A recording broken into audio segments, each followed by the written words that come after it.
अच्छा, एक महत्वपूर्ण बात यह है कि लगभग लगभग सबको पता है कि सत्संग चल रहा है, सत्संग में जाना चाहिए। और सत्संग एक पैसा कमाने का बहुत बढ़िया जरिया भी बन बन गया है। और ये क्या बाबा लोग को कुछ पता नहीं है। और बहुत सारे ढोंगी बाबा है, पैसा कम कुछ नहीं करते, पैसा कमाने के लिए ये लगे हुए रहते हैं। ऐसा सब बहुत सारे पढ़े लिखे लोग कहते हैं। डॉक्टर इंजीनियर तो ज़्यादा कहते हैं। ठीक है, जो भी बोलते हैं बोलने दो। किसी के ऊपर कोई सनातन धर्म बोलता है, गुरुदेव जी भी बोलते हैं, किसी के ऊपर कोई टिप्पणी करना गलत बात है। जिसको जो बोलना है बोलने दो। हाथी जाता है तो कुत्ते भौंकते हैं, परंतु उसका प्रभाव कभी कभी पड़ता है लोगों के ऊपर।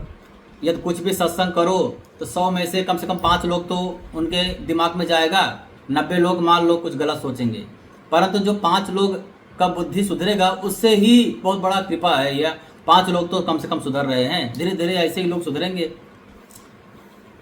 तो ये सब क्यों जरूरी है? सत्संग क्यों जरूरी है? क्या यह सही में पैसा कमाने का जरिया है कि जरूरी है? भारत देश में सुधार हो रहा है, विश्व का कल्याण हो रहा है। क्योंकि सनातन धर्म तो यही बोलता है कि धर्म की जय हो और विश्व का कल्याण हो, प्राणियों में सद्भावना हो।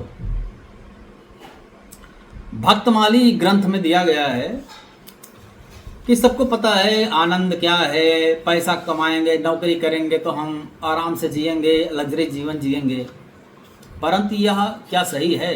बहुत सारे संतगण, बहुत सारे लोग आते हैं, बोलते हैं कि महाराज मैं बहुत सारा, मेरे पास पैसा है, धन दौलत है, गाड़ी है, पुत्र है, पुत्री है, नाती है, सब कुछ है, परंतु मैं सुखी नहीं हूँ। पता नहीं क्यों मैं सुखी नहीं हूँ। ऐसा मेरे गुरुदेव जी के पास आते बहुत सारे लोग आते। तो उन्हीं लोगों में हम अपने आप को भी रख के समझ सकते हैं, क्या हम सही में, मैं डॉक्टर हूँ, मैं इंजीनियर हूँ, सब कुछ है मेरे पास, क्या मैं अब मुझको कुछ नहीं चाहिए? अब कछुनाथ न चाहिए मोरे, दीन दयाल अनुग्रह तोरे। ये तो केवट जी बोले थे जब श्री रामचंद्र जी का चरण पादुका पा गए थे, चरण रज प्राप्त कर चुके थे। भगवान श्री रामचंद्र जी का आशीर्वाद मिल गया था, आशीर्वाद प्राप्त कर चुके थे, चरण पखारने का मौका मिल गया था। ऐसा मौका बड़े बड़े योगियों, तपस्वियों को भी नहीं मिलता। यहाँ तक कि ब्रह्मा जी भी लालायित रहते हैं। ब्रह्मा जी को पैर का एक अंगूठा मिला था पखारने के लिए। कब? जब वामन रूप में भगवान अंतरिक्ष को नाप लिए थे, ब्रह्मांड को नाप लिए थे। ब्रह्मांड में छिद्र हो गया तो वही अंगूठा मिला था छिद्र से। उसी अंगूठा पर ब्रह्मदेव जी ने कमंडल से जल से डाला तो गंगा माता का प्रादुर्भाव हुआ, गंगा माता की उत्पत्ति हुई।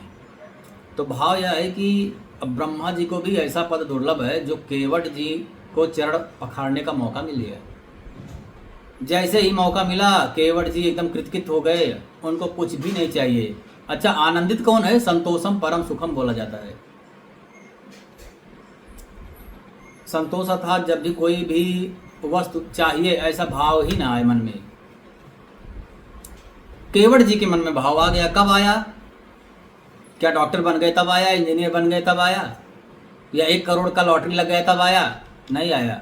जब भगवान का पैर मिला, पता नहीं पैर में क्या ऐसा था, उसके बाद बोल पड़े कि अब कछुनाथ होना चाहिए मोरे, दीन दयाल अनुग्रह तोरे। अब आपकी कृपा हो गई है भगवान, अब मुझे कुछ भी नहीं चाहिए।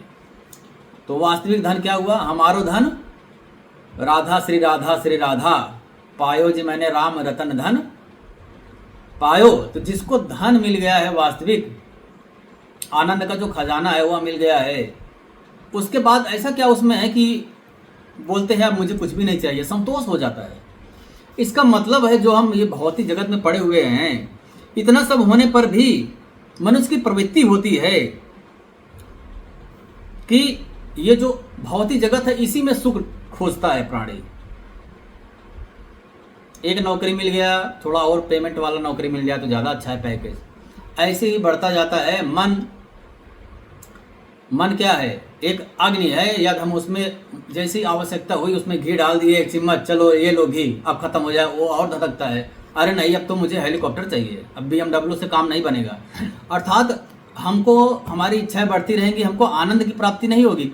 आनंद कब मिलेगा, जब हमको संतोष मिलेगा, और संतोष इस भौतिक जगत में है ही नहीं जब तक हम भगवान का पैर न पकड़ ले, जैसे केवट जी पकड़ लिए थे। तो ऐसे ही कुछ कहना नहीं है, कुछ करना नहीं, इसे भगवान की शरण में जब तक कोई भी प्राणी नहीं जाएगा।